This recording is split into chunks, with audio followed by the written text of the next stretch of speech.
नमस्कार, आप देख रहे हैं मोदी मुल्क और मुसलमान, साथ में आपके शिखा ठाकुर। मोदी सरकार में कई जन कल्याणकारी योजनाएं चलाई जा रही हैं और इन योजनाओं को लेकर के देश के मुसलमानों का क्या है सियासी मूड। प्रधानमंत्री मोदी के सबका साथ सबका विकास से कितने प्रभावित हैं मुस्लिम मतदाता, मुसलमानों तक कितनी पहुंची केंद्र सरकार की योजनाएं। भारत 24 आपके लिए लेकर आया है इन तमाम सवालों के जवाब। तो आइए शुरू करते हैं हमारा खास शो मोदी मुल्क और मुसलमान। अभी चले जाए मार्केट में, जितनी खरीदारी हुई है आप उसका डेटा निकालिए। 60% उसमें शायद मुस्लिम लोग होंगे जिन्होंने धनतेरस पे खरीदारी करी। मोदी जी से कोई शिकायत नहीं है, एक अच्छे नेता हैं, हमें उनमें कोई बुराई नहीं दिखती। कम से कम मैं समझता हूँ 40% मुसलमान जो है वो बीजेपी से जुड़ा है और यही वजह है कि सरकार लगातार बंदी चली आ रही है जब चुनाव हो रहा है। नमस्कार, आदाब। भारत 24 का स्पेशल प्रोग्राम मोदी मुल्क और मुसलमान देख रहे हैं आप, और मुरादाबाद की मुस्लिम आवाम से जानेंगे कि मोदी मुल्क और मुसलमान को लेकर क्या सोचती है मुरादाबाद की मुस्लिम आवाम। मेरे साथ इस वक्त बात करने के लिए पद्मश्री से सम्मानित दिलशाद हुसैन जी हैं, दरगाह के सज्जादा नशीन हैं, और भी मुस्लिम धर्मगुरु हमारे साथ बात करने की मौजूद हैं। मुरादाबाद एक्सपोर्ट डेवलपमेंट के नुमान मंसूरी जी हैं, सामाजिक कार्यकर्ता हैं मुस्लिम समाज को लेकर। आइए बात करते हैं। सबसे पहले आपसे शुरुआत करेंगे क्योंकि आप पद्मश्री हैं और सरकार ने आपको पद्मश्री से नवाजा है। मोदी सरकार को लेकर क्या सोचती है मुरादाबाद की मुस्लिम आवाम?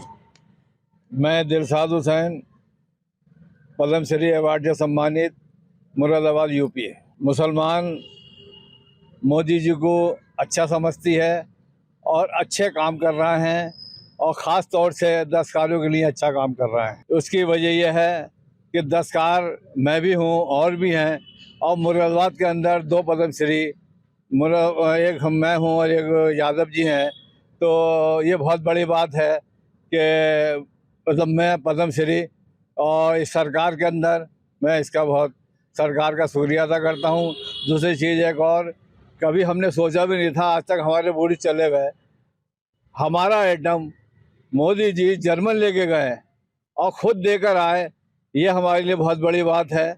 और इसके लिए हमारे पूरे मुरादाबाद के अंदर खुशी मनाई गई कि एक मुसलमान का मटका और मोदी जी खुद लेके गए, तो ये बहुत बड़ी बात है। तो इसलिए मोदी जी अच्छा देख रहे हैं और मुसलमानों को अच्छी तरीके से समझ रहे हैं, ये मैं उनका शुक्रिया। क्योंकि आप आर्टिजन हैं, और आर्टिजन है उसके बावजूद आपको वहां तक पहुंचाया गया, पद्मश्री तक मोदी सरकार ने पहुंचाया गया। कई तरह के भ्रम फैलाए जाते हैं, कहा जाता है कि डिवाइडेशन की पॉलिसी चल रही है और मोदी सरकार जो है वो मुस्लिम्स को लेकर नहीं सोच रही है। उस पर आप क्या कहेंगे? नहीं, ऐसा नहीं है। इसकी वजह यह है कि जिस वक्त में मोदी से मैंने मुलाकात की तो उनके चेहरे पे खुशी थी कि मैं एक मुसलमान से मिल लिया हूँ। ऐसा नहीं था कि उनके चेहरे पे कोई खुद मतलब कि उदासी सी हो। तो उस वक्त उन्होंने मुझे इस तरह से नवाजा कि मैं आपको शुक्रिया मतलब बता नहीं सकता कि जिस वक्त मैंने कहा आपका बहुत बहुत शुक्रिया, तो उन्होंने कहा फौरी आप दिलशाद हुसैन मुरादाबाद से, तो इसका मतलब कि हमारा नाम भी उनके जहन में है।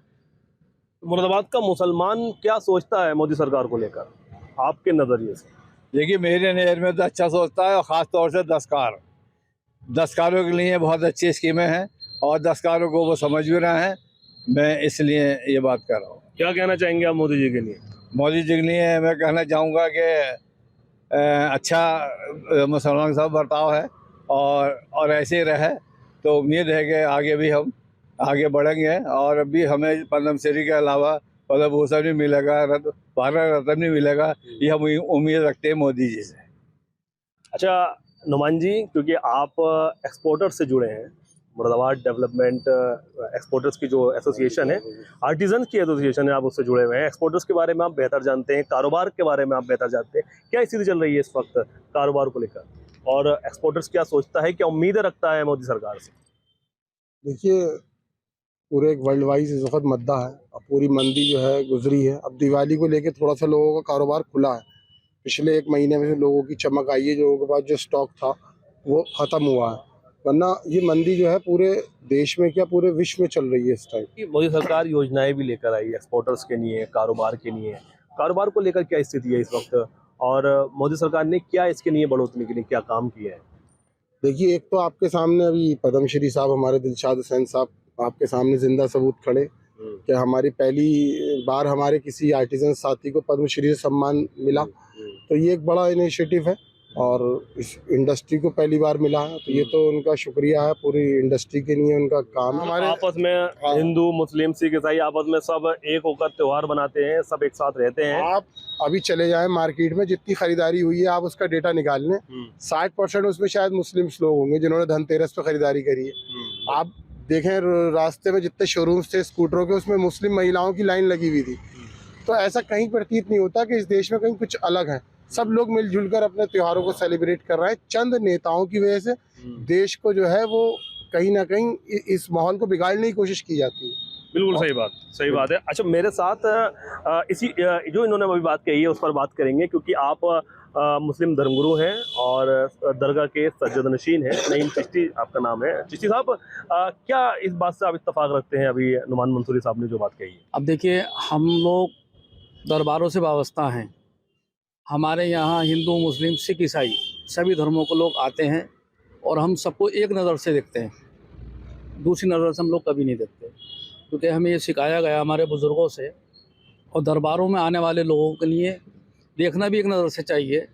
हमारा सिर्फ कहना इतना है कि हमें मोदी जी से कोई शिकायत नहीं है, एक अच्छे नेता हैं, हमें उनमें कोई बुराई नहीं दिखती।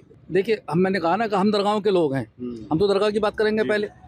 तो उसमें ऐसा नहीं है कि मोदी जी से मुसलमान जुड़ा हुआ नहीं है, मुसलमान जुड़ा हुआ है। और देखिए, सबसे बड़ी मिसाल हमारे बराबर में खड़ी है, दिलशाद साहब को देखिए, इनको अवार्ड से नवाजा गया है। तो उसमें भाई के खड़े हैं, ये भी बीजेपी से हैं, आरएसएस से हैं, मुसलमान जुड़ा हुआ है। हमारी ज़ाती उनसे ना तो कोई तकलीफ़ है और ना ही उनसे हमें कोई तकलीफ पहुंची है, ना कोई पहुंचेगी। मुस्लिम्स को लेकर कई तरह की योजनाएं भी आई। शिक्षा को लेकर कैसा काम किया गया, सुरक्षा को लेकर कैसा काम किया गया, हेल्थ को लेकर क्या काम किया गया? नहीं, खैर ये काम तो खैर अच्छे हो रहे हैं, सुरक्षा भी है और क्राइम भी कम है, ऐसी बात नहीं है। ध्यान भी दिया जा रहा है, विकास भी हो रहा है, जो बात सही है बिल्कुल। शिक्षा को लेकर शिक्षा भी अच्छी है, काम चल रहा है, ऐसी बात नहीं है। देखिए, हमारा सवाल है मोदी मुल्क और मुसलमान। मोदी सरकार को लेकर नहीं, हमें मोदी जी से कोई शिकायत नहीं है, हमें उनसे कोई शिकायत नहीं बिल्कुल। लेकिन बता रहा हूँ ना, हम दरबार के आदमी हैं, हमारे यहाँ तो सबक ये दिया जाता है कि हमें सबको एक कैसे करना है, एक जगह में सबको कैसे बिठाना। हमारी सोच तो ये साहब कि हिंदू भाई के घर में कोई प्रोग्राम है तो जाकर हम उनके प्लेट में खाना खाएं, हमारे यहाँ कोई प्रोग्राम हो तो हमारा हिंदू भाई हमारा आके प्लेट में खाना खाए। हमारी सोच तो ये है और हमेशा कायम रहे। ये बहुत अच्छा खूबसूरत मुल्क है हमारा, रहने वाले सब बहुत खूबसूरत हैं, बहुत अच्छी सोच के हैं। जहाँ तक आपका सवाल है कि मोदी जी का ताल्लुक है, तो मोदी जी अच्छे इंसान है, इसमें कोई दो राय वाली बात नहीं है। और मगर जहाँ तक जैसे कि हमारे सरपरस्त आली जनाब नईम चिश्ती साहब ने कहा कि हम दरगाहों से जुड़े हुए लोग हैं और दरगाहों पर जब लंगर होता है, दरगाहों पर जब चादरें पेश होती हैं, दरगाहों पर जब मन्नतें मांगी जाती हैं, तो वहाँ पर ये नहीं देखा जाता कि कौन हिंदू है कौन मुसलमान है, और सबकी मुरादें पूरी होती हैं। बिल्कुल।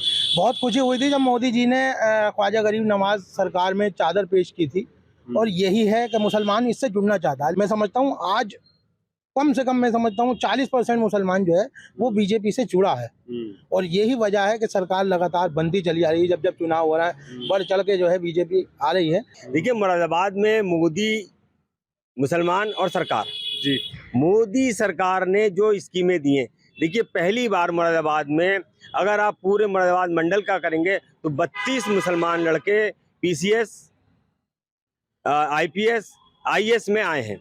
ये 2014 से 2024 तक का आंकड़ा है। तो मुसलमानों को कहीं ना कहीं अब और नीचे आइए, अगर आप सर्वे करेंगे तो मेडिकल में और जो भर्ती हुई है पुलिस में पिछले 10 साल में, उसमें मुसलमान काफ़ी लड़के आए हैं। और आप पता करेंगे गलशहीद के 2 सगे भाई ऐसे मतलब एसआई में हैं, और बहुत लोग हैं, क्योंकि हमें तो आंकड़े रखने पड़ते हैं ना, क्योंकि हमें आप जैसे लोगों से के सवाल भी देने हैं कि मुसलमान हो। तीसरी सबसे बड़ी बात है, 2014 से मुरादाबाद में 3 बड़ी स्कीमें आई।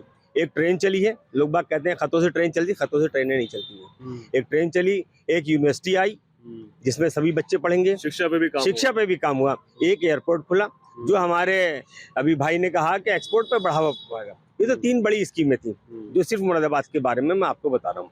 और इसके नीचे आएंगे तो मुरादाबाद एक स्मार्ट सिटी बना है। जिसमें जैसे कि हम यहाँ कहते हैं कि मुसलमान 60% मुस्लिम आबादी का है, मुस्लिम एक्सपोर्टर हैं, कारखानेदार, तो पहचान तो उनकी बड़ी। जब उनके कोई मिलने वाले आता तो स्मार्ट सिटी देख के स्टेशन से ही पता चलता है कि यार ये शहर जो है वो सही है।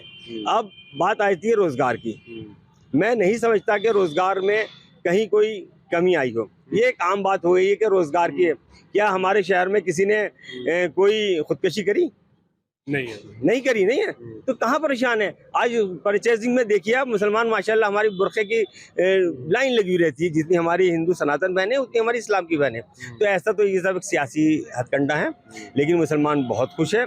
और मैं भारतीय जनता पार्टी में पिछले 44 साल से हूँ और पिछले 26 साल से मैं संघ में हूँ। संघ का एक मुसलमानों में काम करता है विंग है मुस्लिम राष्ट्रीय मंच में, उसका राष्ट्रीय संयोजक हूँ और मदरसा और छात्र प्रकोष्ठ देखता हूँ।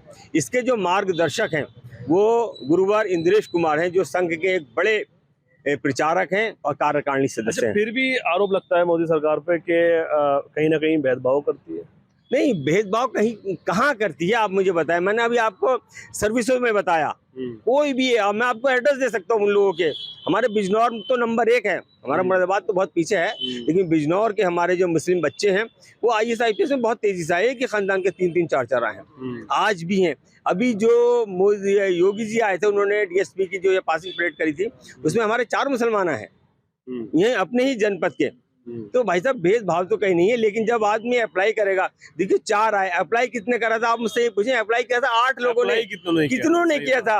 हम 5% से ज्यादा इंटर से ऊपर नहीं पढ़ पड़ते। मुसलमानों की पढ़ाई की जो रेशो है बहुत घट गया है। तो एक बड़ा बहुत बेहतर बात कही है इन्होंने कि जो मुस्लिम्स का एजुकेशन का जो रेशो है वो कम है, उसके बाद बात की जाती है कि नौकरी नहीं लग रही। क्या कहेंगे इस पर? और जितना रेशो था उसको नौकरियां दी गई हैं, इनका भी कहना है।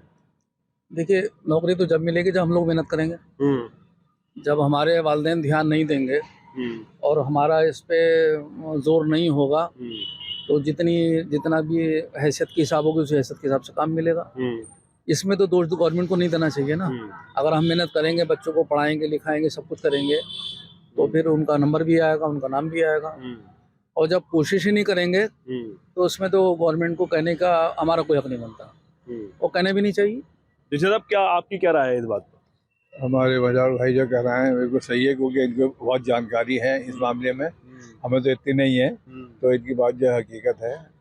कई योजनाएं आपने बताई हाँ। जैसे जो कि यहाँ मुल्क के मुसलमानों को उसका फायदा मिल रहा है। हाँ, मिल लिया। जैसे कि तुम्हारे विश्वकर्मा सम्मान है, उसका भी मिल लिया, उसमें कोई भेदभाव नहीं है। जो सब तरह के लोग कर रहे हैं उसके अंदर, और जहाँ वो जाते हैं ट्रेनिंग लेने वहाँ भी कोई भेदभाव नहीं है। इस तरह से कुछ नहीं है, जो बात सही है वो सही है। किसी भी तरह का, जैसे कि हमारा आयुष्मान कार्ड है तो उसके अंदर भी कोई भेदभाव नहीं है। अपना कार्ड लेके जाओ किसी भी अस्पताल में जहाँ पे उसका स्कीम है चाहे मानी जा रही, तो वहाँ पर इलाज बाकायदा होता है और अच्छे से इज्जत भी मिल रही है। कोई ऐसा भेदभाव नहीं है कि ये मुस्लिम है तो इसका कार्ड मत देखो या इसका हुक्म देखो, ऐसा बिल्कुल नहीं है। मैं इसमें मोदी जी का बहुत बहुत शुक्रिया अदा करना चाहता हूँ, और आगे के लिए कहना चाहता हूँ कि कुछ लोग ऐसे हैं जिनको ज़रूरत है कार्ड की, जैसे कि वो बहुत नीचे तबके के हैं, उनका कार्ड नहीं बना हुआ है, कोई ऐसी स्कीम और मोदी जी निकाल दें जिससे कि जिनके रह गए उनके भी बन जाए। बिल्कुल बिल्कुल। तो क्या लगता है कि युवाओं के लिए क्या क्या काम हुए हैं मोदी सरकार में? युवाओं के लिए अच्छे काम हुए हैं। सबसे पहला काम तो ये हुआ है कि हुनर हाट लगी थी, फेयर लगी थी। फेयर के लिए हमें पैसा देना पड़ता है, तो यहाँ फ्री स्टॉल मिले थे हमें हुनर हाट में। मुंबई, बेंगलोर, दिल्ली सब जगह हुनर हाट लगे थे और अच्छा मतलब रेस्पॉन्स मिला था। वहाँ पे मोदी जी ने खुद उद्घाटन करा था, राजनाथ जी ने खुद उद्घाटन करा था, और यहाँ से पैसे भी दिए थे वापसी उन्होंने कि स्टॉल के आपको 15,000 20,000 वापसी मिलेंगे। तो युवाओं ने लगाया और अच्छा बिजनेस करा वहाँ पर, तो युवाओं के लिए अच्छा एक पैगाम था वो। आजकल मॉडर्नाइज है, जो हमने बड़े बड़े एक्सपोर्ट हाउस बनाए हैं उसमें मशीनरी है। जो 10 कारीगर काम करते हैं तो वहाँ एक मशीन काम कर रही है। इस वजह से उन लोगों को भी रोजगार चाहिए था। लोगों ने उसका अल्टरनेट ये सोचा कि हम रिक्शा, ऑटो रिक्शा चलाएं, वो भी प्रदूषण को खत्म कर रहा है। जो पहले हमारा वो था जो हाथ से करते वो मैन पावर थी, पावर तो कहीं ना कहीं तरक्की तो हुई है। वो अगर पहले अपने जिस्म की ताकत से दिन भर में 500 रुपये कमाता था, तो आज वो बैटरी की ताकत से 1,000 रुपये कमा रहा है। तो रोजगार तो मिला है हर एक में। तीसरी सबसे बड़ी बात थी, अब आपने मुरादाबाद के मुसलमानों की बात करी तो मुसलमानों को 2014 से अब तक 7 नेशनल लेवल के अवार्ड मिले, जिसमें एक अवार्ड तो हमारे दिलशाद भाई को पद्मश्री सबसे बड़ा अवार्ड मिला है। इसके बाद एक राष्ट्रपति अवार्ड होता है जो हमारे इलियास खां जो है अब डेवलपमेंट हैंडीक्राफ्ट में असिस्टेंट वो थे, उनको मिला है, रिटायर हो गए वो भी इसी सरकार में मिला। तो और शिक्षा के क्षेत्र में तो कई हमारी बहनों को जो है शिक्षक अवार्ड जो होता है जो प्रदेश का है, राष्ट्र को, वो मिला है। अरे सालों से पड़ा हुआ जो एयरपोर्ट स्टार्ट नहीं हुआ था वो भी तो हुआ। नहीं, मैंने अभी आपको बताया कि 3 चीज़ें हुई, एक ट्रेन चली, एयरपोर्ट आया और हमारी एक यूनिवर्सिटी बनी। यूनिवर्सिटी में सभी लोग, सस्ती यूनिवर्सिटी है, नेशनल यूनिवर्सिटी है, तो वो सभी के नहीं है। हमारी जो सोच है वो समाज और देश की नहीं है। हमारे यहाँ किसी भी तरह का कोई भेदभाव नहीं आता। मैं संघ में 26 साल से, मेरी संघ आयु जो है वो 26 वर्ष है और मैं ITC OTC सब के रहे हूँ, संघ में रहता हूँ। तो मैं एक बात कहूँ, थोड़ा सा हमारे सब भाई माफ़ी के साथ से, जो हमारे इस्लामी सुन्नते तरीके थे वो आज संघ में है। हम सूरज निकलने से पहले उठते हैं और हर काम अपना खुद करते हैं और समाज और देश के लिए सोचते हैं। हमारे आगे नाम के आगे कुछ नहीं होता, सिर्फ ये होता। हमारे यहाँ कोई बिरादरी नहीं है। आप मज़ाहिर खान नाम पूछेंगे कोई नहीं बताएगा, मज़ाहिर जी कहेंगे तो आप सब बता देंगे। पूरा नाम क्या है? मेरा मोहम्मद मज़ाहिर खान, लेकिन अब वैसे मुझे जो पहचान है वो मज़ाहिर जी के नाम से मेरी पहचान है। और मैं इस टाइम मदरसा और एजुकेशन पे देख रहा हूँ और इसी के साथ मैं पिछले 2 टर्म मिनिस्ट्री ऑफ एजुकेशन में एग्जीक्यूटिव बोर्ड में मेंबर रहा। भाई मैंने जाके सबसे पहले वहाँ का बोर्ड चेक किया कि मुझसे पहले और कितने मुसलमान हैं, तो अफसोस हुआ कि मुझसे पहले जो सरकारें थी वो मुस्लिम परस्त थी, लेकिन किसी मुसलमान को उन्होंने एजुकेशन में एग्जीक्यूटिव बोर्ड में नहीं बनाया था। पहली बार किसी को बनाया तो वो संघ का आदमी बना, मज़ाहिर। अच्छा, अगर एक वर्ड में अगर पूछा जाए कि मोदी जी के बारे में, प्रधानमंत्री नरेंद्र मोदी के बारे में, तो कैसी शख्सियत है? जी, मोदी जी बहुत अच्छी शख्सियत है। जो अपराध करता है उसके घर टूटते हैं, चाहे वो किसी भी समाज का हो। उसमें अगर आप सर्वे करेंगे, नहीं तो आप मुझसे पूछे, मैं बताऊंगा आपको मुरादाबाद मंडल में या पूरे उत्तर प्रदेश में जितने अगर मुसलमानों को टूटे हैं तो उसमें हमारे और समाज के लोग, चाहे वो ठाकुर हो, पंडित हो। अगर इनकाउंटर हुए हैं तो सब समाज के हुए हैं, लेकिन वो बदमाश थे, वो समाज को कहीं ना कहीं नुकसान पहुँचा रहे थे। मोदी जी बहुत अच्छी शख्सियत के मालिक हैं। आप पर्सनली उनसे मिलेंगे, बात करेंगे तो बहुत अच्छा रहेगा। हमारे दिलशाद भाई और मुरादाबाद के बहुत से मुसलमान जो मेरे आते हैं या मुझे मानते हैं, मुझसे मुसलमान प्यार तो करता है लेकिन मेरे पास नहीं आएगा, किसी और के पास चला जाएगा। अच्छा चिश्ती साहब, आप क्या कहना चाहेंगे? आपसे ये अगर मैं सवाल करूँ कि मोदी शख्सियत के बारे में बताएं तो क्या कहना चाहेंगे? बहुत छोटे वर्ड्स। देखिए, अभी जैसे मुज़ाहिर भाई ने कहा, हमारे जितनी भी तारीफ़ें मोदी जी की जा रही हैं वो अच्छी बात है और करनी भी चाहिए, वो तारीफ़ के लायक भी हैं। मैं भी उनकी तारीफ़ करता हूँ। मुफ्ती साहब, आप क्या कहना चाहेंगे? अगर एक वर्ड पे बात करें कि मोदी के बारे में क्या सोचता है मुसलमान, कैसी शख्सियत है? मैंने पहले ही लाइन बोली थी जिसमें मैंने बताया कि मोदी जी अच्छी शख्सियत के मालिक हैं और मोदी जी की शख्सियत कितनी अच्छी है इसमें कोई दो राय वाली बात नहीं है कि वहाँ से कोई भेदभाव नहीं है। लेकिन नीचे स्तर पर जब आए और योजनाओं का जहाँ तक लाभ का ताल्लुक है, योजनाओं में भी बहुत सी योजनाएं ऐसी हैं जिसके मुसलमानों को भी लाभ मिल रहा है और सभी जातियों को मिल रहा है। और ऐसा नहीं है अभी जैसे यहाँ पे ये क्या नाम है, मोदी जी विकास वाला ये मकानों वाला योजनाएं थी, तमाम इसमें हिंदू को भी मिले हैं मकान, मुसलमानों को भी मिले, सिख को भी मिले, ईसाई को भी मिले। तो यहाँ पर तो कोई भेदभाव नहीं है। 3 तलाक जो खत्म की गई है ये भी मोदी सरकार ने खत्म की है। देखिए, जहाँ तक 3 तलाक का मामला है तो 3 तलाक का हमारी शरीयत का मामला था और वो ज़्यादातर हमारे आलिम लोग उसके बारे में जानकारी देंगे, क्योंकि मैं दरगाह का सज्जादा नशीन हूँ और मैं जो है मैं आलिम नहीं हूँ। अच्छा। तो इसके बारे में तो हमारे आलिम ही बताएंगे। मतलब मुस्लिम महिलाओं को फायदा हुआ 3 तलाक से? महिलाओं को भाई साहब देखिए 2 बड़े फैसले करे मोदी सरकार ने। 3 तलाक का किया और एक हज को जाने की, जो हमारी बहनें थी जो नहीं जा पाती थी, अब वो अपनी अकेली भी हज को चली जाती हैं। ये 2 बड़े फैसले हैं। इससे मुसलमान समाज में फ़र्क तो पड़ा है। अब हम माने या नहीं माने, मुस्लिम वोट तो मोदी जी को मिल ही रहा है, चाहे भले ही वो 4% मिले या 5% मिले। हम वोट की राजनीति कर भी नहीं रहे, हम समाज को आगे बढ़ा रहे हैं। हमारी जो है तालीम, तहजीब और तरक्की। और आज मैं आपको बता दूं, मुस्लिम राष्ट्रीय मंच जो संघ का एक अनुषंगी संगठन है, जिसको गुरुवर इंद्रेश कुमार मार्गदर्शक हैं, वो आज हिंदुस्तान का सबसे बड़ा मुस्लिम संगठन है। हमारे पास 5.5 लाख मुस्लिम उसके कार्यकर्ता हैं और 312 ज़िलों में हम स्टेबल हैं इस टाइम हिंदुस्तान के। 22 स्टेट्स में और कैपिटल सैनिटरी में हैं। तो और उसका लीडर कौन है ये देखें आप। उसका लीडर जो पिछले 24 साल से चला रहा है वो इंद्रेश कुमार, जो संघ का एक बड़ा हुआ है। आज तक कभी आप जुड़ रहा है साथ में मुस्लिम आगे भी। जुड़ा नहीं, मुस्लिम बहुत बड़े काम किए हमने। हमारा नारा है तालीम, तहजीब और तरक्की। आधी रोटी खाएंगे, बच्चों को पढ़ाएंगे, ये हमने कहा है। आज मुसलमान हर हमारा जो बड़े बड़े दरगाह हैं, बड़े बड़े हमारे उलमा हैं, वो कहते हैं बच्चों को पढ़ाओ। भाई 60 साल से तुमने क्यों नहीं इस काम को, नहीं कोई डिग्री कॉलेज नहीं खोला, कोई इंटर कॉलेज नहीं खोला। एक संस्था 2023 में बनी थी, एक संस्था 2025 में बनी थी। 2025 में जो बनी थी उसकी लाखों स्कूल हैं, 2023 में जो बनी थी उनके मेरे ख्याल से पोरों पे भी स्कूल नहीं है। तो ये तो हमारी है, जिसके मैं किसी को दोष नहीं देता। इसमें हमारे बड़े लीडर भी दोषी हैं और हमारा मुस्लिम समाज भी है। आज मुरादाबाद का आप सर्वे करेंगे तो जितनी दुकानें खाने की खुली हैं मुसलमानों की, हर मोहल्ले को खाने का एक हब बना दिया गया। क्या किसी में कोई मुस्लिम कोई लाइब्रेरी है जहाँ वो पढ़ सके कि हमारी दुनिया में क्या हो रहा है, हमारे शहर में क्या हो रहा है? कोई स्कूल खुला है? अच्छा, अगर हमारे सनातन भाई मतलब मुझे माफ़ करना कहना चाहिए गोकुलदास, प्रताप सिंह और ये सब स्कूल नहीं खोलते, हमारी बच्ची कहाँ जाती? तो इस चीज़ को सोचने की जरूरत है, ना कि होटल खुलवाने की। कि हमारे बड़े बड़े उलमा, हमारे सांसद हैं, जाके होटलों का फीसा काट रहे हैं। ये भी तो कहते हैं कि भैया एक आध स्कूल खोल दो, लाइब्रेरी खोल दो। शिक्षा पे ध्यान नहीं दिया मुसलमानों ने, कहना इनका ये है, शिक्षा पे ध्यान नहीं दिया। ये तो खैर है, लेकिन अब ध्यान है जो पहले के मुकाबले पे। अब हर क्या नाम है, कारीगर भी है तो अपने बच्चों को भेज दिया है। उसका एक जहन बना हुआ है कि मुझे अपने बच्चों को पढ़ाना है। महिला सुरक्षा को लेकर क्या कहेंगे? 3 तलाक खत्म की, अब महिलाएं क्या लगता है कि संतुष्ट हैं इस सरकार में? हाँ, महिला खुश हैं, कोई ऐसा नहीं, खुश है। कोई बुरा नहीं कहता कि ऐसा वो मोदी ने अच्छा नहीं करा, वो नहीं करा, सही है। बहुत बहुत शुक्रिया आप सबका बात करने के लिए। तो ये थे मेरे साथ मुरादाबाद के लोग और मुरादाबाद के सम्मानित लोग थे मेरे, जिनका मोदी सरकार के बारे में सबने अपनी राय रखी। मुरादाबाद से भारत 24 के लिए अब्दुल्ला फारूक।